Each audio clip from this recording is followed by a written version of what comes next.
మంగళవారం ఏప్రిల్ 1, 2025 మీనరాశి వారి ఫలితాలు.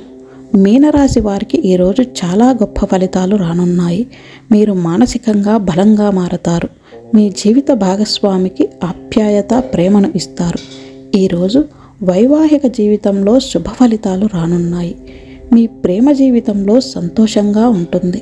ఉద్యోగులకు కార్యాలయంలో పరిస్థితులు మెరుగుపడతాయి. మీరు కొంత కష్టపడి పని చేయాల్సి ఉంటుంది. ఆదాయపరంగా ఈరోజు మంచిగా ఉంటుంది. ఆర్థిక పురోగతికి సంబంధించి మీరు శుభవార్తలు వింటారు. భాగస్వామ్య వ్యాపారంలో ఆశించిన లాభం పొందే అవకాశం ఉంది. మీ వైవాహిక జీవితం సంతోషంగా ఉంటుంది. మీ వ్యాపార పర్యటనలు విజయవంతమవుతాయి. ఈరోజు మీకు 71% వరకు అదృష్టం లభిస్తుంది. పరిహారం: ఈరోజు అవసరం ఉన్నవారికి బియ్యం దానం చేయాలి.